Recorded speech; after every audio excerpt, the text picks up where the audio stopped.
Guys, আপনারা তো ধৈর্য হারা হয়ে যাচ্ছেন কেন? ধৈর্য ধরে গল্পটা শুনে যান। এখানে মেন নায়ক নায়িকা ভূমিকা রাখবে তামিম নয়নিকা। এখানে গল্পের নায়ক নায়িকা নাম হলো দিব্য আর নীতি।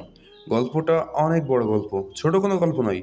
সো আপনারা শুনতে থাকেন আর লাইক কমেন্ট বেশি বেশি করেন। ধন্যবাদ সবাইকে সাথে থাকার জন্য। একটু থেমে যা বললাম মনে রাখবে।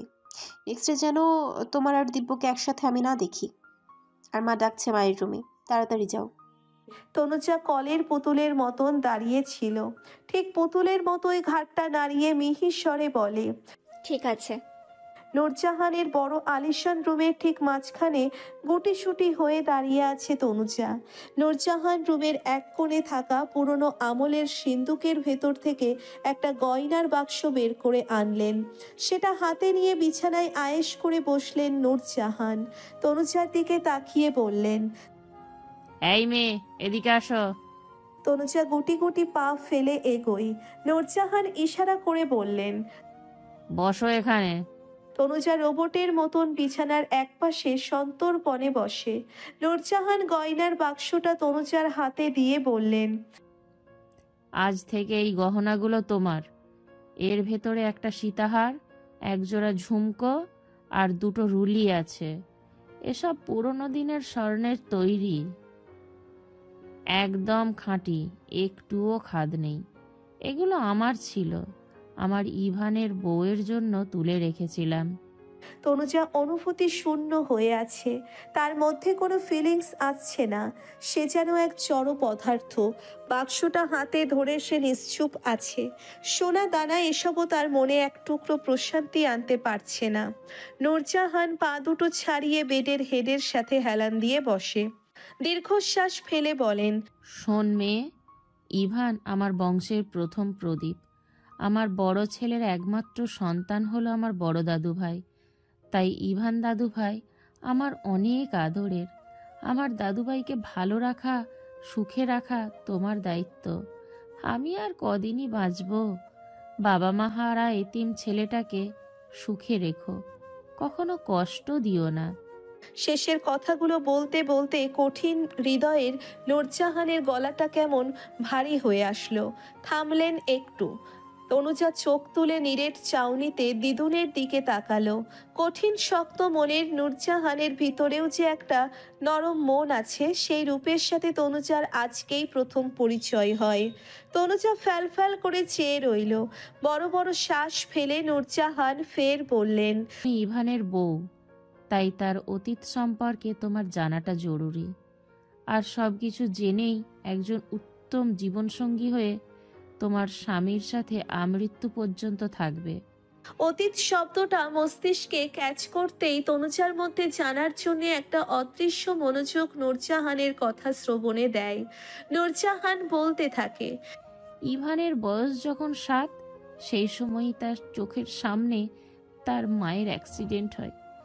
বাচ্চা ছেলেটার মনের উপর এক ব্যাপক প্রভাব পড়ে। তনুজা তৎক্ষণাৎ প্রশ্ন করে উঠল, কি করে ঘটেছিল অ্যাক্সিডেন্ট? সে আর বলো না, কি থেকে কি হয়ে গেল। উফ, বাড়ির সবাই একসাথে ঈদের কেনাকাটা করতে গিয়েছিল। বড় বৌমা, ছোট বৌমা, তাদের বাচ্চারা আর সাথে তামান্না। কেনাকাটা শেষে বের হয়ে ইভান দাদুভাই বায়না ধরে সে রাস্তার পাশে বিক্রি হওয়া বেলুন নিবে। এক লোক রাস্তার পাশে বাচ্চাদের খেলনা নিয়ে বসেছিল। বড় বৌমা ইভানকে সাথে করে রাস্তার পাশে যায় কিনতে। সেই সময় দিব্য দাদুভাই ওদের পিছন যায়। বড় বৌমা ওদের দুজনের ইচ্ছে অনুযায়ী একজনকে বেলুন আর একজনকে বল কিনে দেয়। বড় বৌমা লোকটাকে টাকা দিচ্ছিল। এর মধ্যে দিব্য দাদুভাই দুষ্টামি করে ইভানের বেলুন ফাটিয়ে দেয়। ইভান রেগে গিয়ে দিব্যর থেকে বল কেড়ে নিয়ে রাস্তা বরাবর ছুঁড়ে ফেলে। দিব্য দৌড়ে বল আনতে যায়। দিব্যর বয়স তখন 5.5। ওটুকু বাচ্চা অত বোঝেনি। বড় বৌমার টাকা দিয়ে পেছনে ঘুরে তাকিয়ে দেখে দিব্য রাস্তার মাঝে চলে যাচ্ছে, আর দ্রুত গতিতে একটা ট্রাক ছুটে আসছে এদিকেই। বড় বৌমা আগ পিছ না ভেবে ছুটে যায়, দিব্যকে ধাক্কা দিয়ে সরিয়ে দেয়, কিন্তু তার ভাগ্যে হয়তো সেদিন ওখানেই তার মৃত্যু লেখা ছিল। নিজে সরতে পারেনি, বেপরোয়া গাড়িতে আসা ট্রাকের নিচে। ইস, কঠিন মনের নূরজাহান বলতে বলতে হঠাৎ ঝড় ছড়িয়ে বাচ্চাদের মতন কেঁদে উঠল। তনুজার গাল বেয়ে নীরব অশ্রু গড়িয়ে পড়তে থাকে। তনুজা শুধালো, আন্টি, তামান্না আন্টি ওনারা সেই সময় পাশে ছিলেন না? নূরজাহান কাপড়ের আঁচল দিয়ে চোখ দুটো মুছে নিলেন। তামান্না গাড়িতে ছিল, আর ছোট বৌমাও গাড়ির কাছে ছিল। ঘটনাস্থলে বড় বৌমার প্রাণ চলে যায়, আর দিব্যর হাত পা ছিলে আর কপালে হালকা আঘাত লাগে। থেমে, এখানেই সব শেষ হয় না, এখান থেকেই শুরু হয় ইভান দাদু ভাইয়ের কষ্টের জীবন।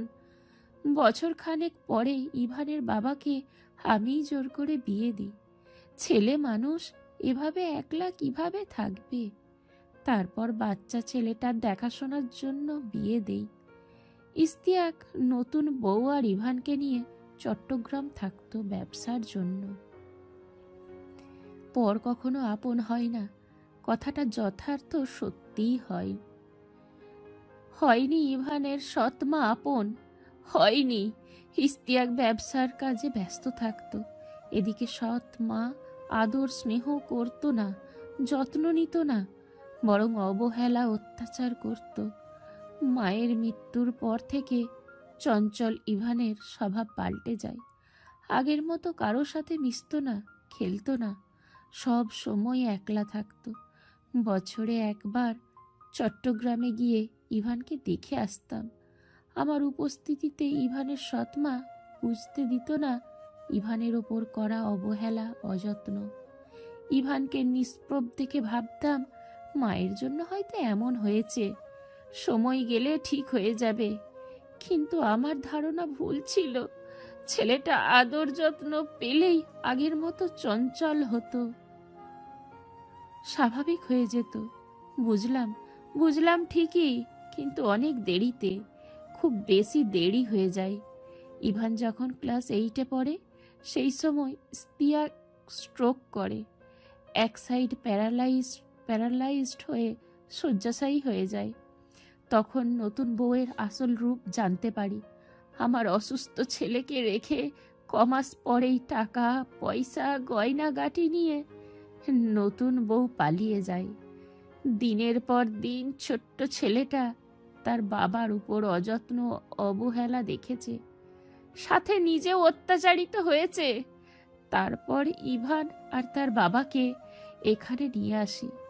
ইভানের পড়াশোনায় 1 বছর গ্যাপ যায়। এখানে দিব্যর স্কুলে একসাথে ভর্তি করি ইভানকে। অল্প দিনে ছোট বড় হওয়ায় ইভান দিব্য ছোটবেলা থেকেই তুই তোকারি করে নাম ধরেই ডাকত। একসাথে 2 জন পড়তে থাকে। ইভান ইন্টারে পড়াকালীন তার বাবাও না ফেরার দেশে পাড়ি দেয়। অনার্স পাশ করার পরেই ইভানকে আমি অফিসে বসতে বলি।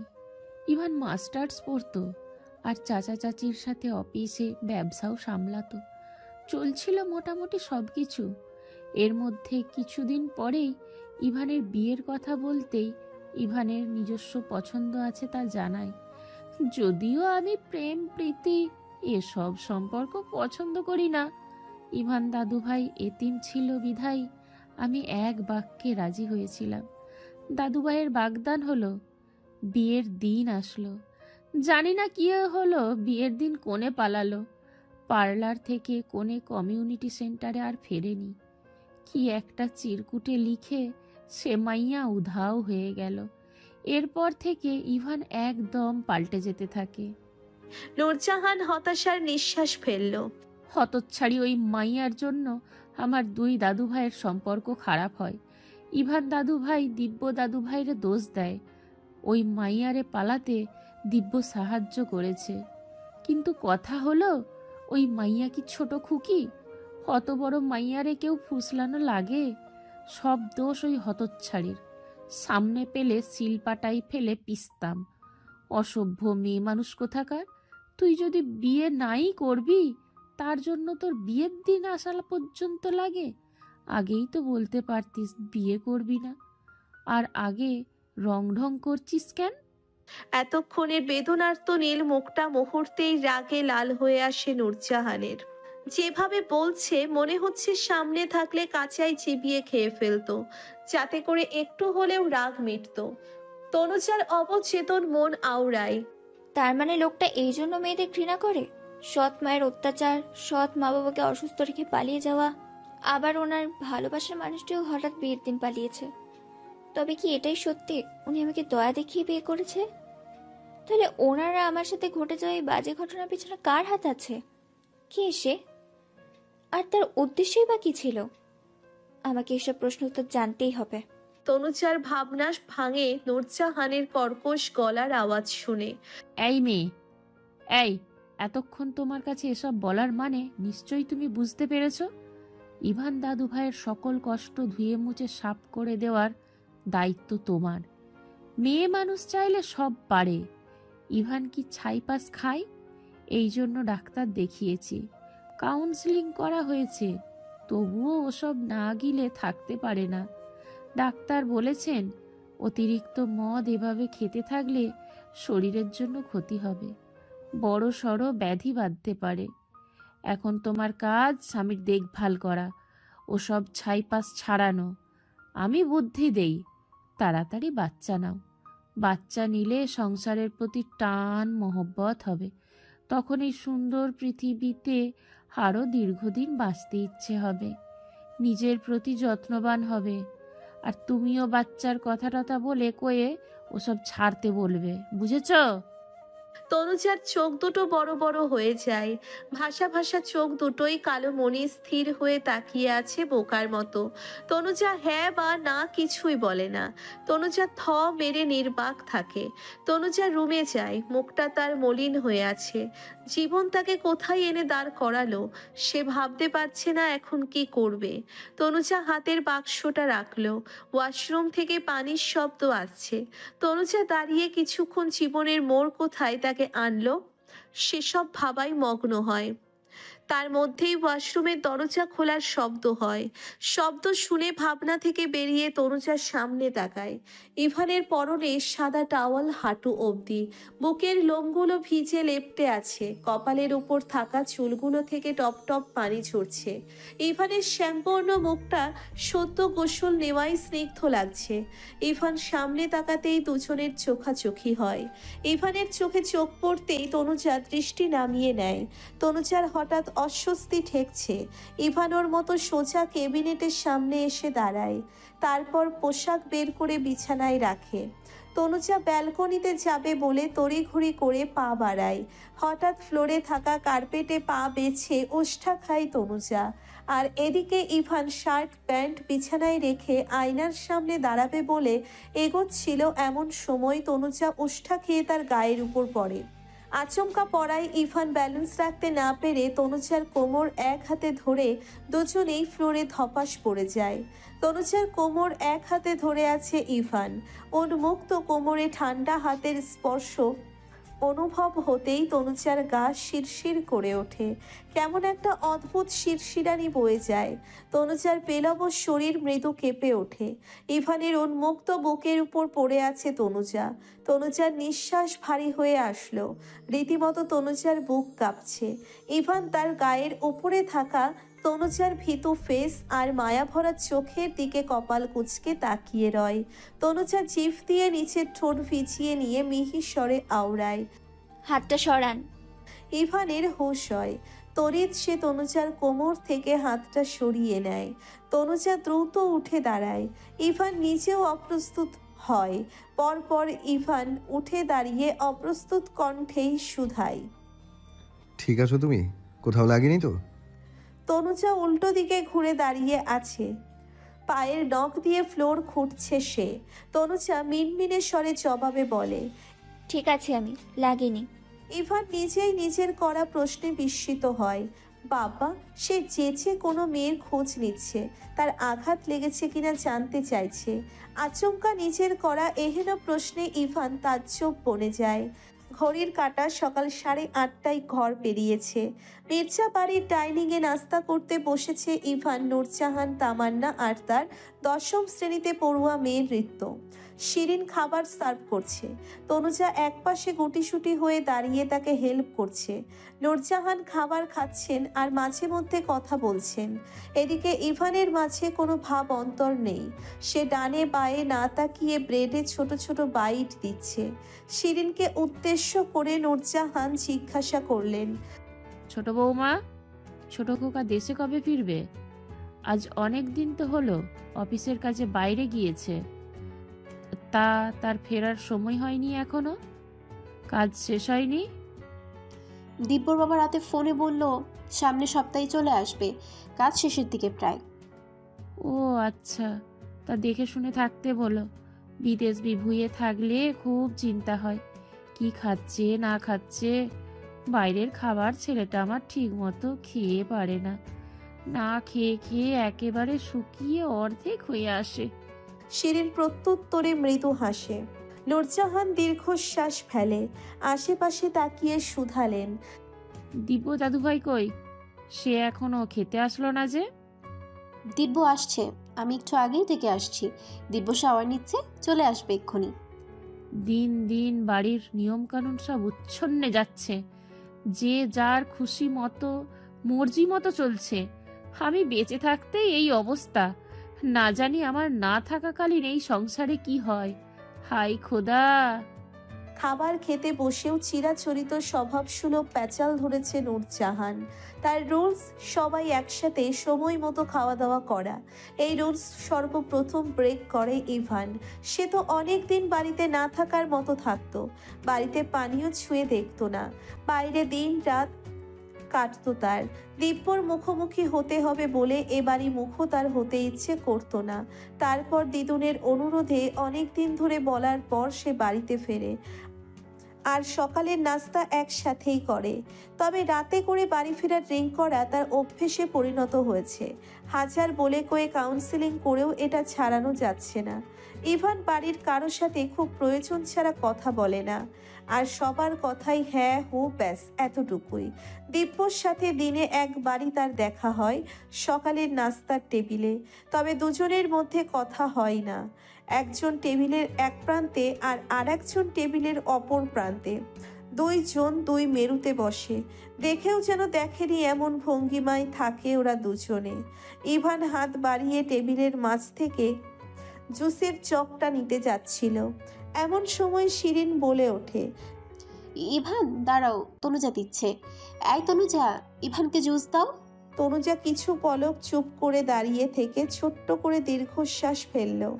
অতঃপর টেবিলের মাঝখান থেকে ফলের জুসের জগটা হাতে নিয়ে ইভানের পাশে এগিয়ে যায়। গ্লাসে ঢালতে থাকে তনুজা। তার মধ্যে চেয়ার টানার শব্দ হওয়ায় তনুজা চোখ তুলে সামনে তাকায়।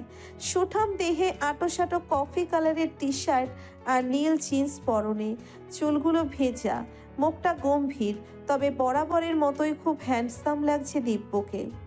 তনুজাকে ইভানের পাশে দেখে ক্রোধে ভিতরে ভিতরে ফেটে পড়ে দিব্যর। সব রাগ যেন নিরীহ চেয়ারটার উপর মেটায় সে। শব্দ করে চেয়ার টেনে বসে। তনুজার শান্ত চোখ দুটো দিব্যর মুখাবয়বে আটকায়। ফর্সা মুখটা কেমন ফ্যাকাশে ম্লান হয়ে আছে। তনুজার মায়া হলো দিব্যের জন্যে। তার বুকটা হু হু করে ওঠে বেদনায়। এর মধ্যেই আকাশ বাতাস কাঁপিয়ে জলদ গম্ভীর স্বর কানে পৌঁছতেই কেঁপে ওঠে তনুজার পেলব শরীর। স্টুপিড কোথাকার, কোথায় তাকিয়ে আছো? হ্যাঁ, চোখে দেখো না নাকি? কোন ধ্যানে আছো? ইভানের চড়িয়ে যাওয়া মেজাজের এহেন কথাগুলো উপস্থিত কয়েক জোড়া চোখ সেদিকে নিবদ্ধ হয়। তনুজার সাথে সাথে দাঁত দিয়ে জিভ কাটল। জুস ঢালতে গিয়ে তার বেখেয়ালে গ্লাস ভর্তি হয়ে উপচে পড়েছে, আর উপচে পড়া জুস টেবিল থেকে ইভানের পায়ের উপর পড়েছে। তনুজার বুকটা ধরপড়িয়ে ওঠে ইভানের ধমক শুনে। তনুজার গলা শুকিয়ে কাঠ হয়ে আসছে। ভীতু সন্ত্রস্ত হয়ে অপরাধীর সুরে আমতা আমতা করে বলে, সরি, আসলে আমি খেয়াল করিনি। ইভান রুড়ো কণ্ঠেই বলে, খেয়াল করনি? কোন দিকে তাকিয়ে হাঁ করে আছো? যে এদিকে জুস ঢেলে বন্যা বয়ে দিচ্ছ? কেয়ারলেস একটা। আমার ড্রেসটা নোংরা করে ছাড়লো, যত সব। ইভানের এভাবে তনুজাকে বলাই দিব্যের মেজাজ খারাপ তুঙ্গে ওঠে। তার হাতের আঙ্গুলে মুষ্টিবদ্ধ হয়ে যায় সেই বরাবরই দিব্যের রাগ জেদ বেশি। সে নিজেকে কন্ট্রোল করার বৃথা প্রয়াস চালায়। অবশেষে সে হেরে যায়। আচমকা নিজেকে দমিয়ে রাখতে না পেরে দিব্য দাঁত কিরমিরিয়ে বলে উঠল, সামান্য একটু জুস পড়েছে, তাতে এমন কি হয়েছে? এর জন্য রাফ অ্যান্ড টাফ বিহেভিয়ার করতে হবে? আর ও ইচ্ছে করে করেছে যে তুই এমন বাজে বিহেভ করছিস ওর সাথে? সামান্য একটা বিষয়কে এভাবে রিয়াক্ট করে? সবাই অবাকের চরম সীমানায় পৌঁছয়। নর্মালি এরা দুই ভাই কারো ভালো মন্দ কোনো ব্যাপারেই মাথা ঘামানো দূর, বিন্দুমাত্র ইন্টারেস্ট দেখায় না। আর আজ দিব্য ইভানকে উদ্দেশ্য করে বলেছে। শিরিন ভয়ে ভয়ে আছে। তনুজার চোখ ছলছল করছে। ইভানের কপালে ভাঁজ পড়ে। আজ 1.5 বছর কথা হয় না তাদের দুজনের। আজ হঠাৎ এমন কি হলো? দিব্য এভাবে বলতে গেল। ইভানের কাছে বিষয়টা ভালো ঠেকলো না। তনুজার প্রতি দিব্যের এই টান, এই সহানুভূতিশীল কথা ইভানের সহ্য হলো না। নিজের ইগো ধরে রাখতে গলার স্বর চড়িয়ে সে বলল, আমি কার সাথে কিভাবে কথা বলবো তোর থেকে শুনতে হবে নাকি? ফার্দার কখনো আমার কোনো ব্যাপারে ইন্টারফেয়ার করবি না, মাইন্ড ইট। দিব্য দ্বিগুণ রাগ নিয়ে উঁচু স্বরে বলল। তোর ব্যাপারে ইন্টারফেয়ার করার জিরো ইন্টারেস্ট আমার। থেমে তাচ্ছিল্য হাসে দিব্য। বড় করে শ্বাস টেনে নিয়ে রাগী দৃষ্টিতে তাকিয়েই বলে, মেয়েটার সাথে কোনো কারণ ছাড়াই হুদাই রাফ ব্যবহার করলি। এভাবে চামারের মতো কথার ধার ধরো না। আচরণ চোখের সামনে দেখে কিছু না বলে চুপ করে দর্শক হয়ে থাকতে পারলাম না, তাই বলো আর কি। এছাড়া তোর সাথে কথা বলার কোনো ইচ্ছা আমার নাই। হ্যাঁ। দিব্যের এই তাচ্ছিল্য করে কথা বলা শুনে রাগে ইভানের মুখ কালো হয়ে যায়। সে কণ্ঠে তেজ নিয়েই বলল, আমি আমার বউয়ের সাথে যেভাবে ইচ্ছে সেভাবে কথা বলবো, তাতে তোর কোনো সমস্যা আছে? দিব্য চোখ বন্ধ করে নেয়। কপালের নীল রগগুলো ফুলে উঠেছে তার। ইচ্ছে করছে এই টেবিলটা উল্টে ফেলে দিতে, খাবার সহ সবকিছু ছুঁড়ে মারতে, তাতে যদি একটু হলেও রাগটা কমতো। নূরজাহান অগ্নি চক্ষু নিয়ে তনুজার দিকে তাকিয়ে আছে। তামান্না তামাশা দেখছে, নৃত্য সরু চোখে ভাইয়াদের দিকে ভীতু ফেস করে তাকিয়ে। দিব্য কিছু বলবে সেই সময় শিরিন বড় বড় শ্বাস ফেলে বলেন, ইভান, দিব্য, অনেক হয়েছে, ব্যাস আর নয়। একটা সামান্য বিষয় নিয়ে তোমরা দুই ভাই এমন করলে হয়? এটা লোকে শুনলে কি বলবে বলো তো আমায়? দুই ভাই আজ 1.5 বছর কথা বলো না। এটা নিয়ে সোসাইটিতে আড়ালে কথা হয়, সেসব না হয় বাদ দিলাম। এখন যদি তোমরা এভাবে ঝগড়া করো, এসব লোকে শুনলে তো তাদের হাসি ঠাট্টা বাড়বে, বই কি কমবে না। লোক সমাজে বের হতেই লজ্জা করবে। দিব্য ফুঁসতে ফুঁসতে বলে, আর দিদুন তোমাকে বলি, কি হলো না হলো, আর অমনি একটা মেয়েকে ধরে নিয়ে বিয়ে দিয়ে দিলেন। জাস্টিফাই করলেন আসল দোষীকে। মেয়েটা দোষ স্বীকার করেছে কিনা সেসব না জেনেই জোর করে বিয়ে দিয়ে দিলে। হ্যাঁ, তাও যদি একজন সুস্থ মানুষ হতো যে নিয়মিত ড্রিঙ্ক করে, সে কখনোই সুস্থ মস্তিষ্কের লোক হয় না। এই বিয়ে দিয়ে তোমরা তনুজার ক্ষতি করেছো। এর ফলাফল দেখতে তো পেলে তো আজ সামান্য একটা বিষয় নিয়েও তনুজার সাথে কি বাজে আচরণ করলো। 2 দিন পর তনুজার গায়ে হাত তুলবে না, এর গ্যারান্টি কি দিতে পারবা? বলো আমায়। ইভান কাঁচের গ্লাসটা চেপে ধরেছে। শক্ত করে চেপে ধরে দাঁত কটমট করে বলল, দিদুন, ওকে বলে দাও, ও কিন্তু ওর লিমিট ক্রস করছে। তনুজার বড্ড অসহায় ঠেকছে। তার জন্যেই আজ এরকম হচ্ছে। তনুজার বুক ফেটে কান্না পাচ্ছে। তনুজার আখি জোড়ায় জল টলমল করছে। থরথর করে কাঁপছে তনুজা। নূরজাহান মুখ কালো করে গম্ভীর গলায় বললেন, দিব্য দাদু ভাই, থামো তুমি। আমি অনেকক্ষণ ধরে তোমাদের অহেতুক ঝগড়া দেখে বিরক্ত হচ্ছি। দয়া করে থামো তোমরা। ইভান কিন্তু খারাপ কিছু বলেনি। বউ ভুল করলে স্বামী শাসন করতেই পারে। স্বামী তার স্ত্রীকে ধমক দিবে, এটা এমন কি? ভুল হলে গায়ে হাতও তুলতে পারে। আমাদের সময় কত কি সহ্য করেছি। দিব্য ফোঁস করে নিঃশ্বাস ফেলে বলে, দিদুন, তোমাদের সময় আর এখনকার সময় টোটালি আলাদা। আর আমি মোটেও অহেতুক ঝগড়া করছি না। এখানে দোষটা তোমার বড় নাতির। তার বিহেভিয়ার দেখে আমি বলতে বাধ্য হয়েছি। সে বউ বলল, শুনে আমার খুব হাসি পাচ্ছে। বউয়ের সাথে বুঝি কেউ এরকম আচরণ করে? আরে বুয়ার কাজের ভুলের জন্য তোকে এভাবে ধমকায় না। তাচ্ছিল্য করে উপহাস করে বলে রাগ কমানোর চেষ্টা করে দিব্য। তনুজা অসহায় চোখে তাকিয়ে বলে, দিব্য তুমি থামো প্লিজ, আমার ভালো লাগছে না। আমার জন্য শুধু শুধু একটা সিন ক্রিয়েট হলো। ইভান কাচের গ্লাসে সর্বোচ্চ বল প্রয়োগ করে, তার সমস্ত শক্তি দিয়ে গ্লাস হাতের মুঠোয় চেপে ধরে। মুহূর্তেই গ্লাসটা কয়েক টুকরোয় পরিণত হয়। শব্দ শুনে তাকিয়ে তনুজা আর্তনাদ করে উঠল। এ কি, আপনার হাত কেটে রক্ত ঝরছে তো, কি করে গ্লাসটা ভাঙলো? ইভান, শিরিন এগিয়ে আসলো। নূরজাহান হা হুতাশ করে। দাদু ভাই, হায় হায়, হাতটা কেটে রক্ত বেরোচ্ছে। তনুজা আচমকা দুই হাতে ইভানের হাত ধরে। ইভানের রক্তাক্ত হাতটা তার একটা হাতের উপর রাখে। ছোট্ট এক টুকরো কাজ বিঁধেছিল হাতের তালুতে। তনুজা টান দিয়ে বের করে দেয়। শিরিন নৃত্যকে ডেকে বলে, নৃত্য, ফার্স্ট এইড বক্স নিয়ে আয়। ইভান থ মেরে শূন্যে তাকিয়ে আছে। সে যেন অনুভূতি শূন্য, পাথরের মূর্তির মতো ঠায় বসে আছে সে। তনুজার চোখে মুখে অস্থিরতা। তনুজার সমস্ত মনোযোগ এখন ইভানের হাতের দিকে। ইভানের প্রতি তনুজার এই অস্থিরতা দেখে দিব্যের রাগ তরতর করে বাড়তে থাকে। টেবিলে শব্দ করে ঘুষি বেড়ে দিব্য উঠে চলে যায়। পরপর ইভানও এক ঝটকায় তনুজার হাত দুটো সরিয়ে দিয়ে উঠে দাঁড়িয়ে বলে, ওষুধ লাগবে না, আমি আসছি। আর একটাও শব্দ উচ্চারণ না করে ইভান গটগট করে বেরিয়ে যায়। পেছনে শিরিন, নূরজাহান ইভানকে ডাকতে থাকে। ইভান পিছু ফিরে তাকায় না। কিছু পলক পর নূরজাহান তনুজার দিকে তীক্ষ্ণ দৃষ্টিতে তাকিয়ে বলে, একবার এক কালনাগিনীর জন্য আমার দুই দাদু ভাইয়ের সম্পর্ক খারাপ হলো, বুঝতে পারছি না আবার কি হতে যাচ্ছে। তামান্না চেয়ার ছেড়ে উঠে দাঁড়াতে দাঁড়াতে বিরক্তিকর ফেস করে বলে, এসব তামাশা দেখতে আর একটু ভালো লাগে না। নৃত্য ফার্স্ট এইড বক্স এনে বোকা বোকা চোখে আশেপাশে তাকিয়ে বলে, বাবিমণি, ইভান ভাইয়া কই? তনুজা মাথা নিচু করে নিরুত্তর থাকে। শিরিন বুয়াকে ডেকে জায়গাটা ক্লিন করতে বলে। নূরজাহান কপাল কুঁচকে বলেন, এখানে এভাবে সঙ্গের মতো না থেকে যাও, যাও এখান থেকে। তোমাকে দেখলেই আমার রাগ বাড়ছে, বই কমছে না। কেমন মেয়ে মানুষ তুমি, বলো তো আমায়? স্বামী কাটা হাত নিয়ে চলে গেল, অমনি দাঁড়িয়ে দাঁড়িয়ে দেখলে, তাকে আটকাতে পারলে না। একে তো তোমরা বেখেয়ালের জন্যই দুই ভাইয়ের কথা কাটাকাটি হলো। তনুজা অবাক হয়। এখানে সবাই ছিল, তাকে আটকানোর দায়িত্ব কি শুধু তারই ছিল? আর যে ওভাবে চলে যায় তাকে কিভাবে আটকাবে? তারপরেও হাতের রক্ত দেখে তনুজা আচমকাই ইভানের হাতটা ধরে।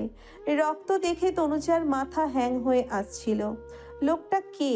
কাল পাত্র বিবেচনা না করেই তনুজা হাতটা ধরে কাছের টুকরো ফেলেও দেয়। এসবের পরেও তনুজা কেমন? হা, এসব ভেবে নিজের উপর নিজেই আনমনে তাচ্ছিল্য হাসে তনুজা। সময় তার আপন গতিতে চলছে, সময় পরিবর্তন হচ্ছে। দিন গিয়ে আসছে রাত, রাত গিয়ে আসছে দিন। তনুজার ভাগ্যেরই শুধু পরিবর্তন হচ্ছে না, তার ভাগ্য তাকে শুধু কাঁদিয়েই যাচ্ছে।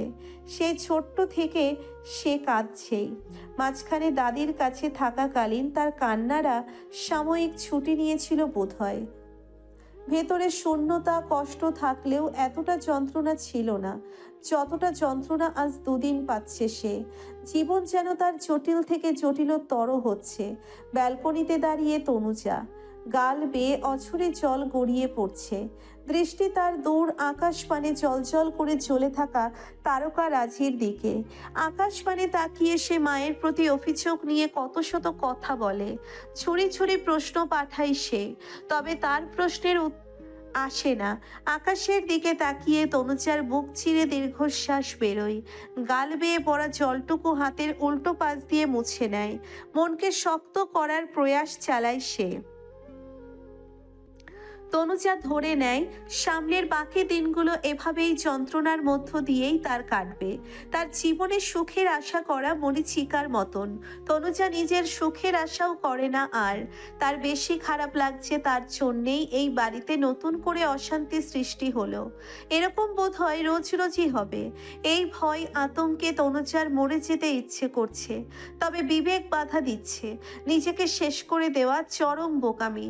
কতই তো ধৈর্য ধরেছে সে, এভাবেই ধৈর্য ধরুক। জীবনের বাঁকা মোড়ে কোথায় শেষ হয় তাই জানার আগ্রহ তনুজার। তবে তার মন বলে তার জীবনের মোড় ঘুরে ফিরে অথৈ সাগরের কষ্টের বুকে গিয়েই শেষ হবে। সুখের দেখায় জীবনে মিলবে না কভু। তনুজা নিজের মনোবল বাড়ানোর চেষ্টা করে, তার অবচেতন মন আওড়ায়। জানি না আমি কিচ্ছু জানি না। ওনাকে আমি আপন করতে পারবো কিনা তা জানি না, তবে দিব্যর প্রতি নিজের মনকে তো চাইলেই কঠোর করতে পারবো। দিব্যর প্রতি এক বিন্দুও দুর্বলতা রাখা আমার জন্য পাপ হবে। হে খোদা, তুমি সাহায্য করো, আমি যেন দ্রুত আমার অতীত ভুলতে পারি। রাতে খাওয়ার টেবিলে দিদুনের বলা কথা স্মরণ হয় তনুজার। দিদুন তাকে জিজ্ঞাসা করে ইভানকে সে ফোন করেছে কিনা, ফোন করে কখন আসছে তা জেনেছে কিনা। তনুজা কোনো জবাব দিতে পারে না, কারণ সে তো কল করেনি। আর কল করা তো দূর, একবারও খোঁজ নিয়ে হাতের অবস্থা কেমন জিজ্ঞেস করার কথাই তার মাথায় আসেনি। দিদুন এই নিয়ে খানিকটা রাগ ঢাক করে। কেমন বউ, সারাদিনে একবারও ফোন দিয়ে শোনেনি। শিরিন সুলতানা বলছেন ইভানের সাথে দ্রুত সম্পর্কটা স্বাভাবিক করে নিতে, আর ওদিকে দিদুন তো আছেনই। উফ, তনুজা হতাশার নিঃশ্বাস ফেলে। তনুজার জন্য গ্রো আপ করা এতটা সহজ নয়। তারপর মানুষটাও কি রকম, এক্ষেত্রে তনুজা কি করবে ভেবে পাচ্ছে না। যেদিকে তাকাচ্ছে সেদিকেই ধুধু মরুভূমি দেখতে পাচ্ছে তনুজা। দীর্ঘক্ষণ ব্যালকনিতে থেকে অতপর তনুজার রুমে গিয়ে সোফায় বসে। শরীরটা ক্লান্ত থাকায় চোখ দুটো বুজে আসছে তার। সোফায় গা এলিয়ে দিতেই ঘুমিয়ে পড়ে সে। রাত 11:30 বাজে। পুরো বাড়িতে নীরবতা বিরাজমান।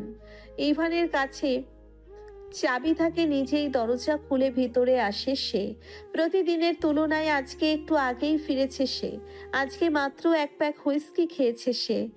অফিসে আজকে সারাটা দিন তার কেমন কেমন যেন অস্থির ঠেকেছিল। আবার প্রতিদিন যেখানে বাড়ি ফিরতেই ইচ্ছে করে না, আজ কেন জানি সন্ধ্যে থেকেই বারবার বাড়িতে ফেরার কথা মনে হচ্ছিল। ইভান ভেজানো দরজা এক হাতে ঠেলে রুমে প্রবেশ করে, পরপর দরজা লক করে দেয়। 2 পা এগোতেই দৃষ্টি যায় সোফায় ঘুমিয়ে থাকা তনুজার দিকে। ইভান পূর্ণ দৃষ্টিতে তাকায়। তনুজার মায়া ভরা মুখটা একদম নিষ্পাপ লাগছে।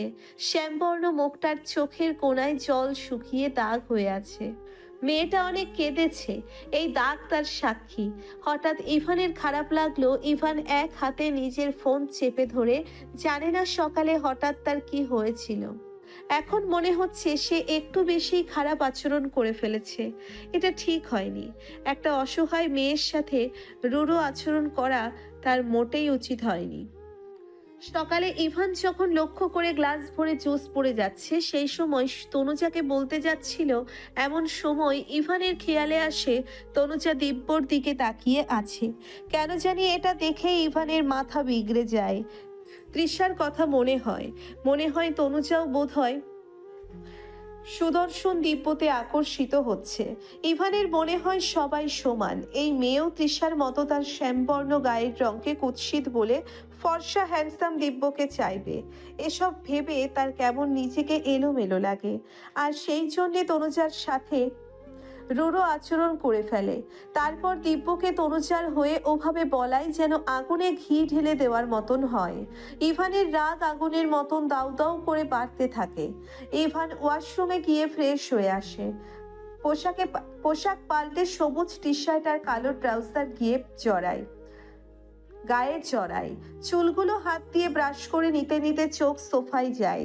তনুজা একটু নড়ে হাত দুটো মাথার নিচে দেয়। তনুজার পেট থেকে কাপড় সরে গিয়ে মসৃণ মেদহীন পেট দেখা যাচ্ছে। বুকের উপর থাকা আঁচলও একপাশে সরে যাচ্ছে। ইভান শুকনো ঢোক গিলে নেয়। তার পুরুষালী নজরকে সে ঘুরিয়ে নেয়। ইভান বিছানায় বসে তার বিবেকে বাঁধছে। মেয়েটা সোফায় কিভাবে শুয়ে আছে, পাশ ফিরতে গেলে যদি পড়ে টরে যায়। এভাবে ঠিক হচ্ছে কি? আবার বাইরে বৃষ্টি হচ্ছে। সারাদিনই গুড়ি গুড়ি বৃষ্টি হচ্ছে। সন্ধ্যা থেকে ছিল না, আবার খানিক আগে থেকে ঝুম বৃষ্টি শুরু হয়েছে। আজকের ওয়েদারটা দারুণ। আজকের ওয়েদারটা ঠান্ডা।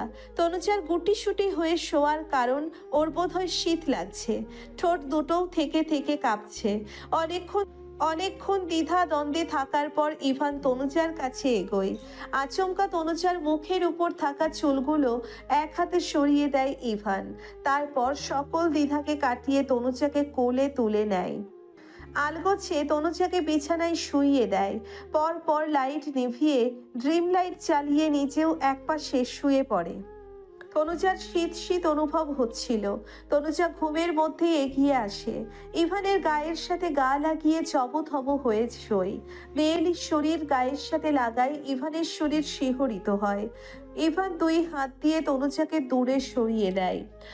পর চাদর টেনে তনুজার গায়ের উপর দিয়ে দেয়। বড় বড় শ্বাস ফেলে ইভান উল্টো পাশ ঘুরে শুয়ে পড়ে। আকাশ যেন গুঁড়িয়ে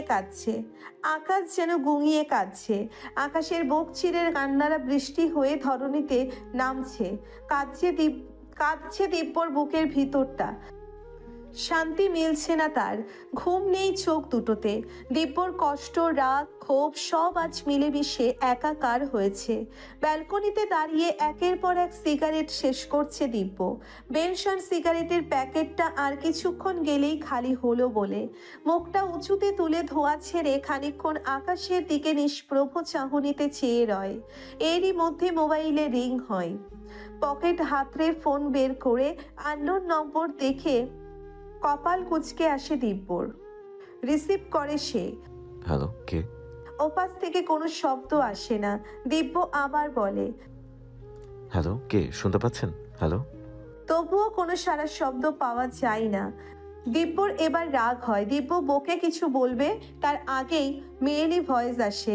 দিব্যর কোচকানো ভ্রু আরো কুঞ্চিত হয়। তার সুডৌল সুন্দর কপালের ভাঁজ প্রগাঢ় হয়। কণ্ঠটা কার মস্তিষ্ক জানান দিতেই মাথায় রক্ত ওঠে দিব্যের। Hello babe, how about you? পরিচিত মেয়েলি স্টাইলি ভয়েস শ্রবণ হতেই দিব্যের ছড়িয়ে থাকা মেজাজ দ্বিগুণ হয়। দিব্য রাগে ফোঁস করে নিঃশ্বাস ফেলে। শক্ত কণ্ঠে প্রশ্ন করে ওঠে, আবার কেন কল করেছো? তোমাকে ওয়ার্ন করার সত্ত্বেও নিউ নম্বর দিয়ে আমাকে আবার কল দেওয়ার সাহস কোথায় পেলে তুমি? আর কি চাই তোমার?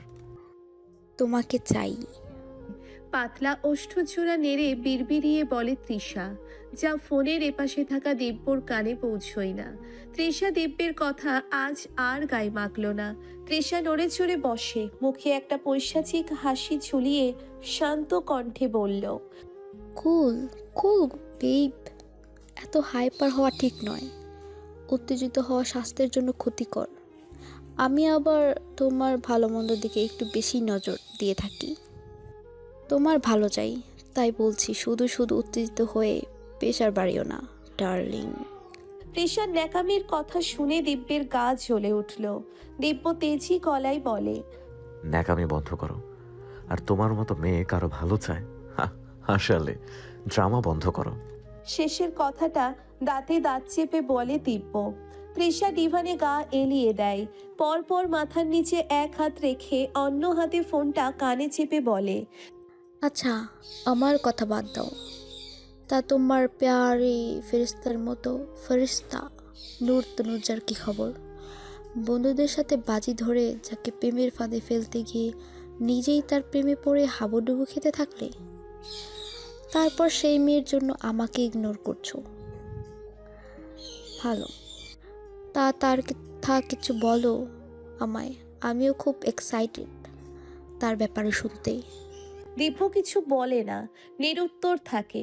তৃষা শব্দ করে জ্বলুনি দেওয়া হেসে ফের বিদ্রুপের সুরে বলে, দিব্য বেব, যার জন্য আমাকে খারাপ বলছিলে, আমাকে প্রস্টিটিউট বলতেও তোমার মুখে আটকায়নি সেই তনুজা ওরফে তোমার তনু, তোমার সতী সাবিত্রী তনু, সে কি করলো?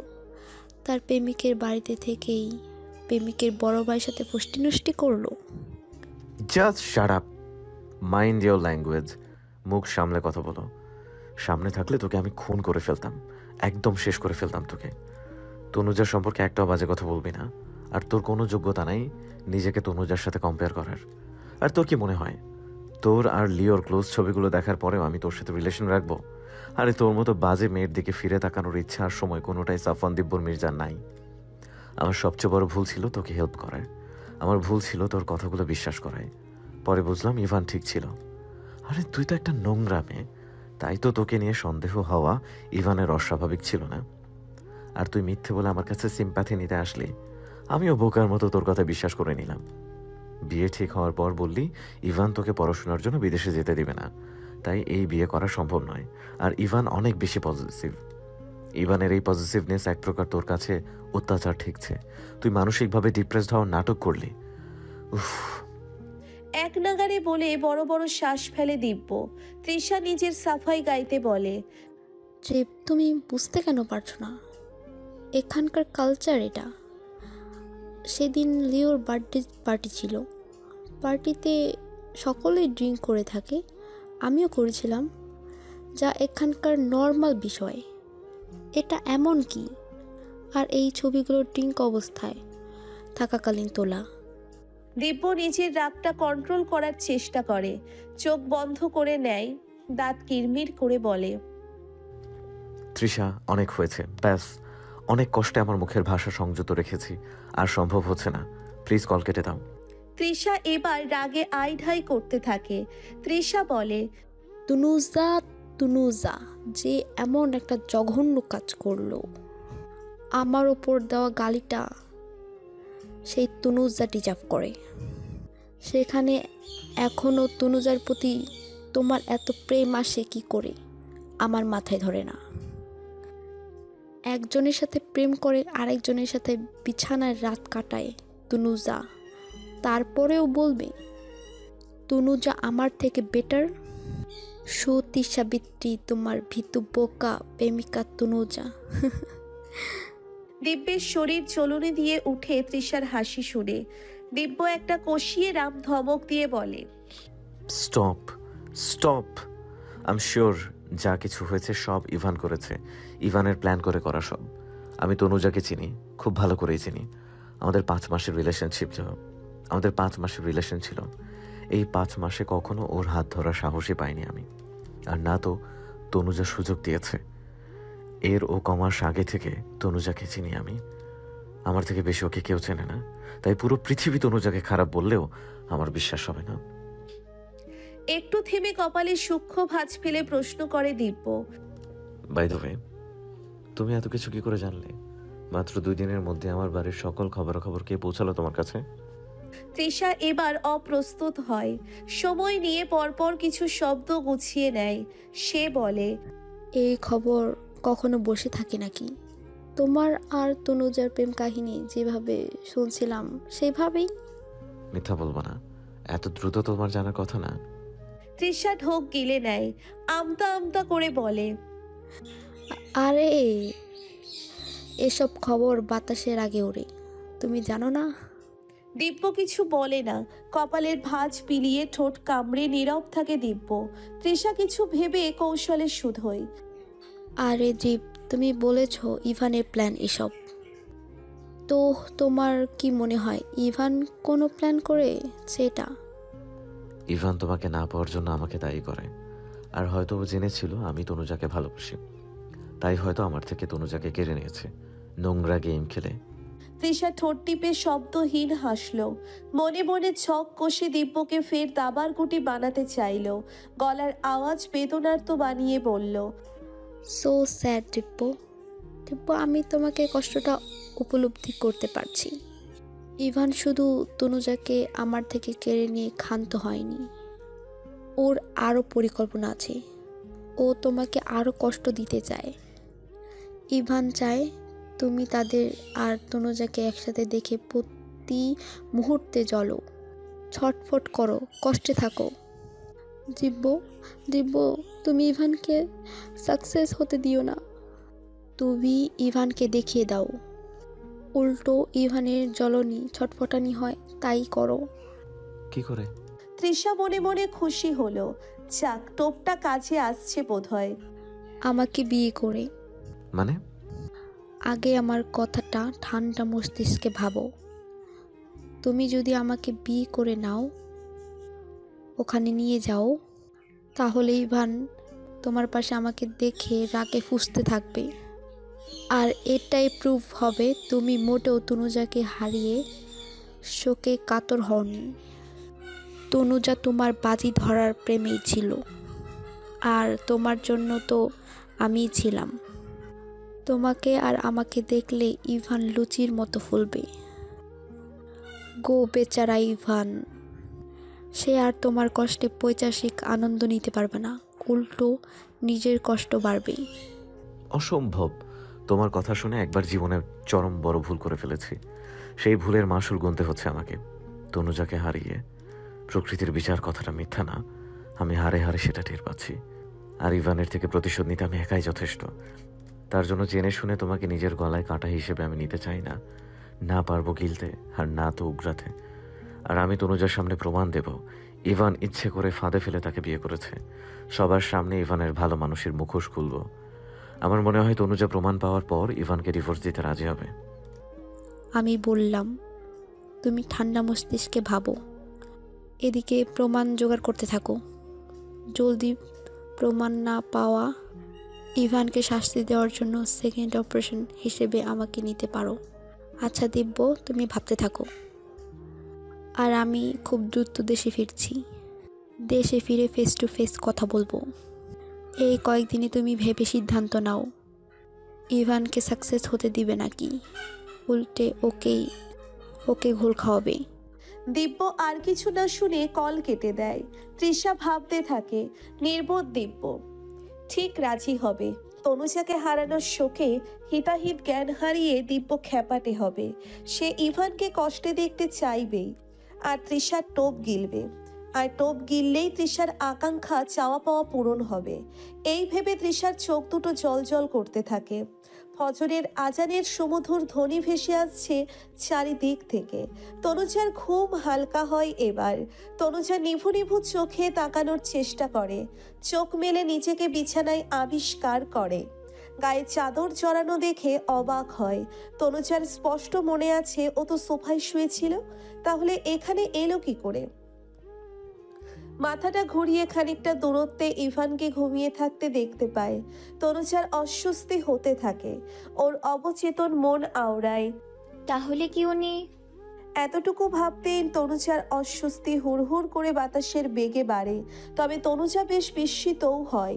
লোকটা তার গায়ে চাদর অব্দিও দিয়ে দিয়েছে।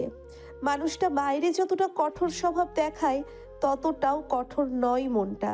তনুজার বুকটা অস্বাভাবিকভাবে কাঁপছে, কেমন হাঁসফাঁস লাগছে। ড্রিম লাইটের সবুজ আলোয় ঘুমন্ত ইভানকে বাচ্চাদের মতো নিষ্পাপ লাগছে। শ্যামবর্ণ মুখটা থেকে কেমন মায়াময় দ্যুতি ছড়াচ্ছে।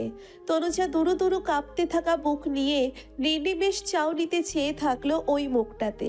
পরপর দৃষ্টি ঘুরিয়ে উঠে হাঁটু ভাঁজ করে বসে। দুই হাতে হাঁটু জড়িয়ে মাথাটা হাঁটুতে ঠেকিয়ে কিয়ৎক্ষণ চোখ বুজে থাকে। ভেতরটাই অস্থির লাগছে। এভাবেই অনেকটা সময় কাটে। তারপর উঠে অজু করে নামাজ পড়ে নেয় তনুজা। সকালে শিরিনের সাথে রান্না করে তনুজা। পুরো সকালটা তার কিচেনেই কাটে। তনুজার দাদি ওকে ঘরকন্যার কাজ সব শিখিয়েছিল। যদিও দাদি কাজ করতে দিত না তেমন, তারপরেও শিখিয়ে দিয়েছিলেন নিজ হাতে। বিয়ের পর মেয়েদের এসব করতেই হয়, তাই শিখে রাখা ভালো। তনুজাও আগ্রহ নিয়ে দাদির কাজ দেখত, মাঝে মধ্যে সাহায্য করত। সেই থেকেই ঘরকন্যার কাজগুলো তার আয়ত্তে। তনুজা নিস্তেজ হয়ে রোবটের মতন কাজ করছিল। ছিল না মুখে হাসি আর না তো উৎফুল্লতা। রান্না শেষে টেবিল সাজিয়ে রুমে যায় তনুজা। কিচেনে কাজ করতে গিয়ে গরম লেগেছে খুব। আগুনের তাপে থেকে মুখটা কেমন জ্বলছে। মুখে পানির ঝাপটা নেওয়া জরুরি, তার বাতাসে বসে একটু চিরানোও দরকার। রুমে পা দিতেই দেখতে পায় পরনে অফ হোয়াইট প্যান্ট আর নেভি ব্লু শার্ট গায়ে জড়াতে ব্যস্ত ইভান। চুপচুপে ভেজা চুলগুলো মাথা ছাড়িয়ে কপালেও এলোমেলো হয়ে লেপ্টে আছে। তনুজা সেদিকে আর দ্বিতীয়বার না তাকিয়ে সোজা ওয়াশরুমে ঢোকে। পরপর হাত দুটো হ্যান্ড ওয়াশ দিয়ে ধুয়ে নিয়ে মুখে পানির ঝাপটা দেয়। ওয়াশরুম থেকে বের হয়ে দেখে ইভান শার্টের বোতাম লাগাচ্ছে। ইভানের দৃষ্টি আয়নায় ছিল। তনুজা খানিকটা দূরত্বে পিছনে দাঁড়িয়ে এদিকেই তাকিয়ে। হঠাৎ দুজনের চোখে চোখ পড়ে। তনুজা তড়িৎ দৃষ্টি নামিয়ে নেয়। ইভানের থেকে দৃষ্টি লুকাতে শাড়ির আঁচল টেনে মুখ মুছতে ব্যস্ত হয়। ইভান বাম হাত দিয়ে ধীরে ধীরে বোতাম লাগাচ্ছে। তনুজা কোনা চোখে তা দেখল। বাম হাত দিয়ে ডান হাতের শার্টের আস্তিন গোটাতে থাকে ইভান। তনুজার অবচেতন মন ভাবে পরপর অদৃশ্য এক দ্বিধা এসে জড়ো হয়।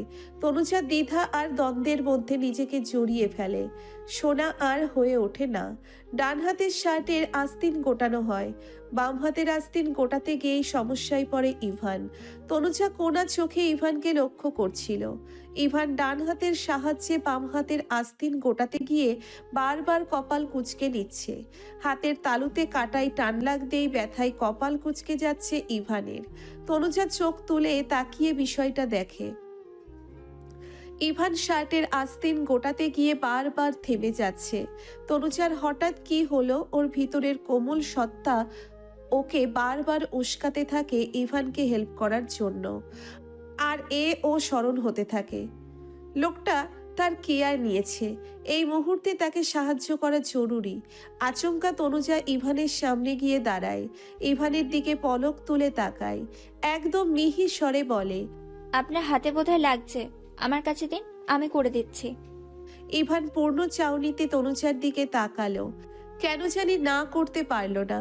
চুপচাপ নিজের ডান হাতটা সরিয়ে নিল। তনুজা ইভানের চুপ থাকাকেই নীরব সম্মতি ধরে নিয়ে তার কোমল হাত দিয়ে ইভানের শার্টের আস্তিন খুব যত্ন সহকারে আলগোছে গোটাতে থাকে। ইভানের নীরের ধূসর চাহনি তনুজার মায়াবী মুখখানায় নিবদ্ধ হয়েছে। ভাসা ভাসা চোখ দুটি ইভানের হাতের দিকে তাকিয়ে। কালো চিকন ভ্রুজোড়া ভেজা ভেজা। কপালের উপর ছোট ছোট অবাধ্য চুলেরা বাতাসে নৃত্য করছে যেন। ইভানের কাছে এই দৃশ্যটা সুন্দর লাগলো।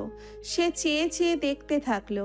শার্ট গায়ের সাথে আঁটোসাঁটো, হাতটাও তেমনি আঁটোসাঁটো। গোটাতে গিয়ে তনুজার বেশ বেগ পোহাতে হচ্ছে। ইভানের লোমশ হাতের সাথে তনুজার হাতের ছোঁয়া লাগছে, আর যেন বিদ্যুৎ স্পৃষ্ট হচ্ছে এমন ঠেকছে তনুজার। সহজ কাজটা অতটাও সহজ নয় এখন মনে হচ্ছে তনুজার। অস্বাভাবিকভাবে বুক কাঁপছে তার, গলাটাও শুষ্ক হয়ে আসছে। হাত দুটো রীতিমতো কাঁপছে। কাঁপা কাঁপা হাতেই গোটানো শেষ করে জোর করে শুকনো হেসে সরে দাঁড়ায় তনুজা। নিজেকে স্বাভাবিক দেখাতে হঠাৎ শুধায়, কাল খাবার খেয়েছিলেন কিভাবে?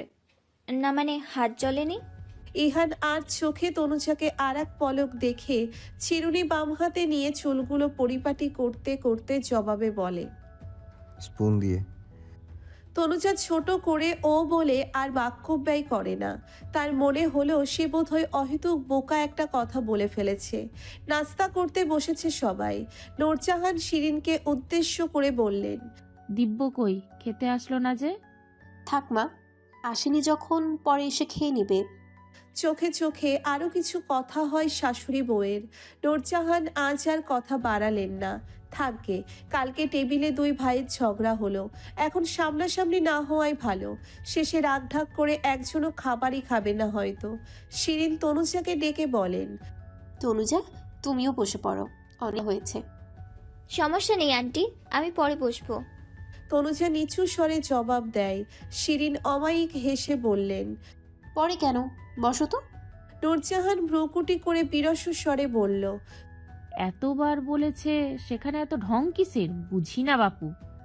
আমাদের সময়ে শাশুড়িরা একবার কিছু বললেই টু শব্দটি তো দূর, অমনি অক্ষরে অক্ষরে পালন করতাম।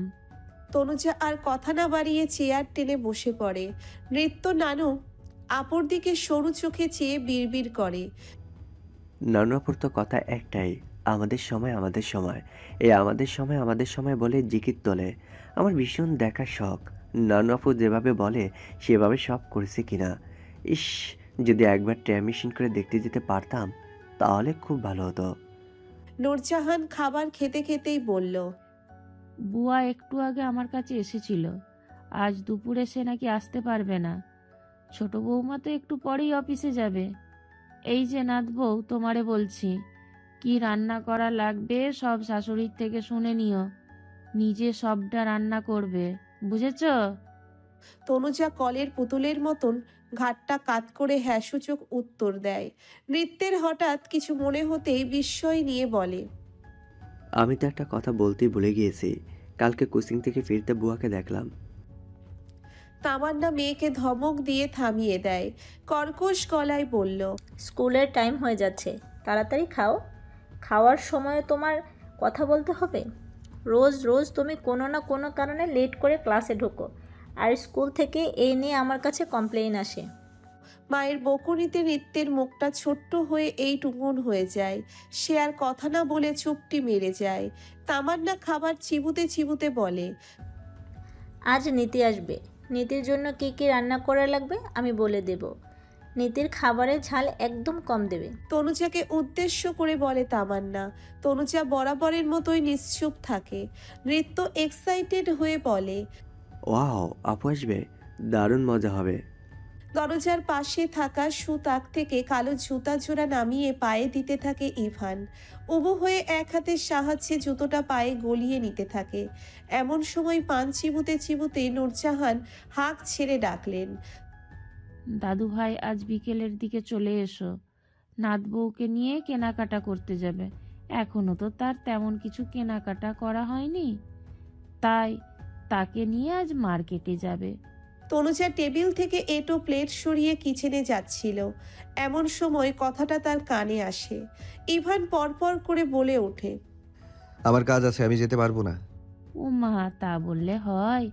বিয়ে হয়েছে, এ বাড়ির বউ সে, তার ভরণ পোষণের দায়িত্ব তোমার। আমি টাকা দিয়ে দিব, যা লাগে কিনে নিতে বলো। নূরজাহান গম্ভীর মুখে বলল, বাড়ির বউ একা একা কেনাকাটা করতে যাবে? এখনকার দিনকাল ভালো না। না না, এই দিদুনকে নিয়ে আর এক জ্বালা। এখন এটা ভালো না, ওটা ভালো না, সব ভালো মনে হয় তার সময়ই ছিল। আশ্চর্য। ইভান বিরক্তিতে চবর্গীয় শব্দ উচ্চারণ করে। একা যেতে সমস্যা হলে নৃত্যকে সাথে নিতে বলো। আলমারির ডান পাশের ড্রয়ারে টাকা আছে, তাকে নিতে বলো। আমি আসছি, আবার দেরি হয়ে যাচ্ছে। ইভান আর বাক্য খরচ না করে পা চালায়। পেছন থেকে দিদুন আইঢাই করতে থাকেন। চেঁচিয়ে বলেন, আজ তোমার কাজ আছে, আজ না হয় কাল নিও, কাল না হয় পরশু। তবুও বাড়ির বাচ্চা মেয়ে সহ তাকে একলা দোকানে যেতে দিচ্ছি না। ইভান ফিরে তাকায় না, আর কোনো প্রত্যুত্তরও দেয় না। সে তার মতো আপন মনে ত্রস্ত পায়ে প্রস্থান করে। ঘড়ির কাঁটায় সকাল 9:35 বাজে। মির্জা বাড়ির ডাইনিংয়ে বসে নাস্তা করছে দিব্য। বাকিরা খানিকক্ষণ আগেই নাস্তা পর্ব শেষ করছে। ইভান অফিসে গিয়েছে। শিরিন সুলতানা নিজের রুমে আছেন। নীতি আর নৃত্য দুই বোন সোফায় বসে ফোনে লুডো খেলছে। কালকে বিকেলে হোস্টেল থেকে বোন আসছে। বোনের সাথে গল্পগুজব করবে বলে মায়ের বকুনি শুনেও স্কুলে যায়নি নৃত্য। সিঙ্গেল সোফায় বসে পাঞ্চি বুঝছে নূরজাহান। তনুজা কিচেন থেকে আলতো পায়ে হেঁটে আসলো। নূরজাহানের থেকে খানিকটা দূরত্বে দাঁড়ায়। নীতি হাস্য উজ্জ্বল মুখে তনুজার দিকে তাকালো। মিষ্টি হেসে বলে, ভাবিমণি তুমি ফ্রি আছো? আমাদের সাথে জয়েন করো, চলো না লুডো খেলি। ভাবিমণি ডাকটা শোনার সাথে সাথে দিব্য মাথা তুলে তাকায়। ডাইনিংয়ে বসেই ঘাড় ঘুরিয়ে তনুজাকে এক পলক দেখে দিব্য। তনুজা কিছু বলার আগেই নৃত্য উৎফুল্ল হয়ে বলে ওঠে, ও ভাবিমণি, খেলবে আমাদের সাথে? তনুজা শুকনো হেসে কোমল স্বরে বলে, ইয়ে মানে তোমরা খেলো? দুই বোন একসাথে বলে ওঠে। ওকে। তনুজা নূরজাহানকে উদ্দেশ্য করে ভয়ে ভয়ে একদম মিহির স্বরে বলে, দিদুন বলছিলাম যে। নূরজাহান কপাল কুঁচকে তাকালেন, মুখে গম্ভীরতার ছাপ টেনে বলেন, হ্যাঁ বলো। তনুজা দৃষ্টি নইয়ে আছে। ওভাবে নত মস্তিষ্কে দাঁড়িয়েই মিনমিনে স্বরে বলে, দিদুন আমাকে একবার কলেজ যেতে চাইছে। কলেজে যাওয়া খুব জরুরি ছিল, কদিন বাদেই ইন কোর্সের এক্সাম আছে, তাই নোট কালেক্ট করতে। নূরজাহান তনুজাকে থামিয়ে দেয়। মুখটা অন্ধকার করে কর্কশ স্বরে বলেন, ছোট বৌমা তোমাকে কিছু বলেনি? তাকে যে বলেছিলাম তোমাকে বলতে, পড়াশোনা সব বাদ দিতে, সে বলেনি তোমায়? তনুজা কিছু বলে না, নিরুত্তর থাকে সে। দৃষ্টি ফ্লোরে নিবদ্ধ করে শাড়ির আঁচল আঙ্গুলে পেঁচাতে থাকে। নূরজাহান গলা খাকারি দিয়ে ফের বলেন, আচ্ছা আমিই বলছি, পড়াশোনা বাদ দাও। পড়াশোনা বাদ দিয়ে মন দিয়ে ঘর সংসার করো। তাড়াতাড়ি ছেলে পুলে নাও, স্বামী সংসার সামলাও। তুমি তো আর চাকরি বাকরি করে আমার নাতিকে খাওয়াবে না, তাই অত শিক্ষিত জ্ঞানী হতে হবে না। যেটুকু পড়েছ ওই দিয়েই ছেলে পুলে মানুষ করতে পারলেই চলবে। দিব্য খাবার প্লেটে পানি ঢেলে হাত ধুয়ে নেয়। সবটুকু খাবার খাই না সে। দিদুনের কথা শুনে তার মেজাজ 400 হয়ে যায়। দিব্য চেয়ার ছেড়ে উঠে দাঁড়িয়ে বলে,